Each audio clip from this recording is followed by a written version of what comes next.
Bienvenue au niveau de cette vidéo concernant l'exclusion mutuelle en langage C sous Linux. Au niveau de l'exercice précédent, nous avons présenté la notion d'exclusion mutuelle qui permet de garantir qu'un seul processus ou bien un seul thread entre en section critique afin d'exécuter une ressource ou bien modifier une ressource partagée entre les différents processus. Au niveau de cet exercice, on se trouve sur une autre situation où on veut ordonner l'exécution des threads, faire ce qu'on appelle de monitoring de thread, où chaque thread il va exécuter une fonction qui n'est pas dépendante de l'autre thread. C'est pour cela on peut tomber sur une situation où l'ordonnancement euh, n'est pas adéquat avec notre besoin. Malgré bien sûr que nous utilisons des méthodes comme la méthode pthread-join au niveau de cet exemple, qui permet de mettre en attente les autres processus jusqu'à ce que le processus en cours termine son exécution. Au niveau de notre exemple ici, nous avons trois fonctions. La fonction first qui permet d'afficher le message first, second qui permet d'afficher le message second, et third qui permet d'afficher le message third.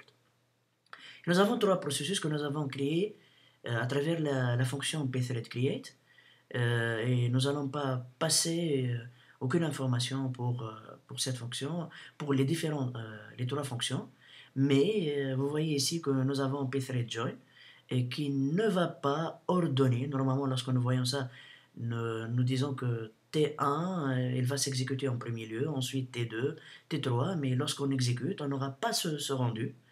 Alors, quelle est la solution? En fait, il y a deux solutions. La première solution, c'est la solution, il faut, après avoir créé le thread, par exemple, T1, on peut faire un pthread join ici, mais vous remarquez ici que la création des threads, elle n'est pas ordonnée. On va commencer par créer la création de T3. Lorsque T3 va s'exécuter, il va automatiquement afficher le message third, puisqu'il est créé en premier lieu. Ensuite T2, ensuite T1. Mais l'idée de l'exercice, c'est de réordonner l'affichage de façon qu'on affiche first, ensuite second, ensuite third. D'où vient l'utilité de sémaphore. En fait, pour l'idée de sémaphore, c'est que un processus entre en section critique lorsque la valeur de sa variable sémaphore doit être positive. Comment je peux initialiser la valeur de ma variable sémaphore? C'est à travers, par exemple, à travers cette méthode qui s'appelle la méthode sémaphore init. Au niveau du troisième paramètre de cette fonction, on trouve la valeur initiale de ce sémaphore. Pourquoi nous allons utiliser trois sémaphores? Parce qu'on n'est pas dans une situation d'exclusion mutuelle où on peut utiliser un seul sémaphore. Il est dit aussi que chaque sémaphore est associé à une fonction. Ou plutôt, chaque sémaphore il est associé à un thread. Lorsqu'un thread, T1 par exemple, qui a un sémaphore SEM1, au niveau de notre cas, est associé à un sémaphore SEM1, lorsque le sémaphore SEM1 il va libérer la section critique, automatiquement notre sémaphore il doit à travers la méthode SEMPOST, on doit envoyer ou bien réveiller le deuxième sémaphore associé à T2. Tout simplement, je vais faire une petite interprétation de mon code.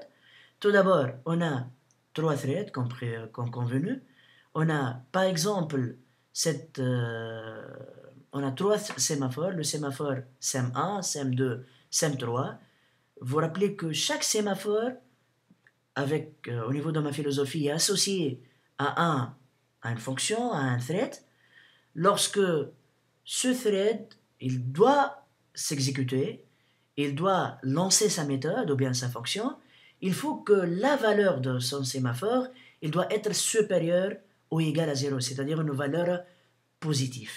Alors, comment je peux m'assurer de ça? Tout d'abord, il faut commencer par le commencement, il faut initialiser les valeurs de chaque sémaphore en utilisant cette fonction qui s'appelle seminit. Bien sûr, cette fonction, alors, elle retourne 0 lorsqu'il est exécuté de façon convenable. Bien sûr, dans notre cas, s'il y a un problème, on va afficher un petit message d'alerte.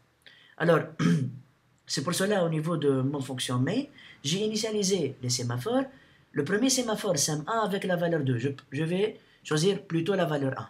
Vous allez comprendre ensuite pourquoi j'ai choisi la valeur 1 plutôt que 2. Ensuite, les deux autres sémaphores, 0, 0. Et je vais expliquer pourquoi. Lorsque ce sémaphore, il va s'exécuter, automatiquement, lorsqu'on va lancer notre thread, par exemple, le thread ici, je vais changer ici par T3, ici par T2, ensuite par T1, comme au niveau de l'exemple. Je vais enregistrer. Il va automatiquement, lorsqu'on va créer notre thread, il va exécuter le code. Qu'est-ce qu'il y a au niveau de code de la première fonction qui s'appelle la fonction first? Par exemple, la fonction first. Au niveau de la fonction first, vous avez semWait. Quel est le rôle de semWait? Notre sémaphore, il est en attente que sa valeur, qu'elle soit positive. Automatiquement, si nous voyons notre sémaphore ici 1, le SEM1, sa valeur égale à 1, lorsqu'il va lancer semWait, il va décrémenter la valeur ici, il va décrémenter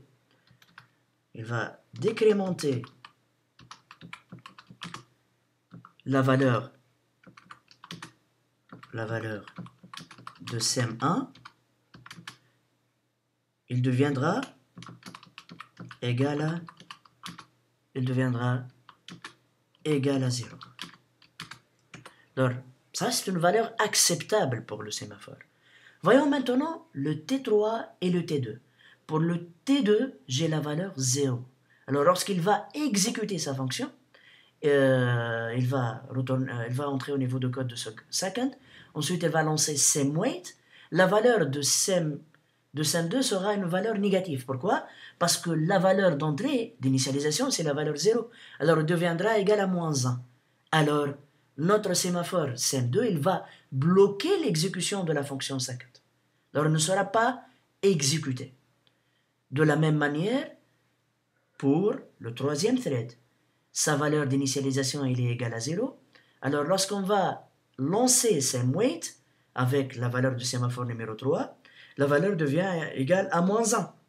Alors, elle ne sera pas exécutée. Revenons maintenant à SEM1, au premier sémaphore. Vous voyez que j'ai lancé une valeur égale à 1. Alors, la valeur deviendra égale à 0. Alors, c'est une valeur acceptable.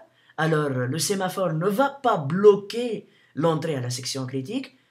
Il va entrer notre programme ou bien notre thread T1 à l'exécution. Il va lancer l'exécution de first. Ensuite, qu'est-ce qu'il va faire? Il va réveiller le deuxième sémaphore. SEMPOST, ça permet d'incrémenter la valeur de sémaphore SEM2. Alors, il va incrémenter SEM2. SEM2, si vous vous rappelez, sa valeur initiale, c'est égal à 0. Alors, il deviendra égal, il va incrémenter SEM2 pour devenir égal à 1. Alors, dans ce cas, notre sémaphore SEM2 il sera réveillé, il va exécuter automatiquement sa méthode semWait, alors sa valeur, puisqu'il est égal à 1, il va devenir égal à 0, alors c'est une valeur acceptable pour entrer en section critique, il va lancer le second. Alors il va afficher second. Ensuite, qu'est-ce qu'il va faire qu'est-ce qu'on va faire au niveau de cette fonction second? On va réveiller le sémaphore numéro 3. Ou bien réveiller notre thread numéro 3. Alors, le sémaphore numéro 3, sa valeur initiale est égale à 0. Lorsque on va le réveiller à travers SEMPOST, c'est-à-dire la valeur du sémaphore va être incrémentée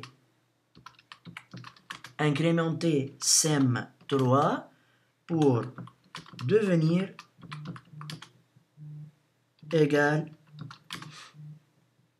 égal à 1. Ensuite, notre sémaphore, il sera réveillé. Alors, il va exécuter le semWait. Il va exécuter le semWait, alors sa valeur devient égale à 0. Alors, c'est une valeur, bien sûr, qui n'est pas négative. Alors, elle est acceptable. On va exécuter le third.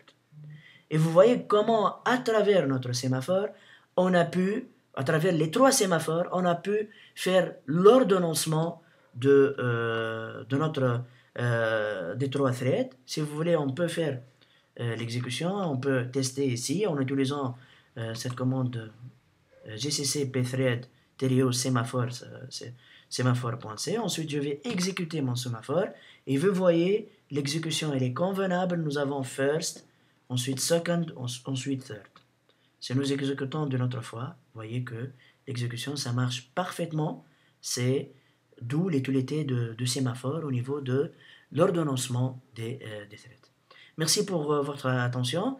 Pour une autre vidéo sur la programmation système sous Linux. Merci pour votre attention.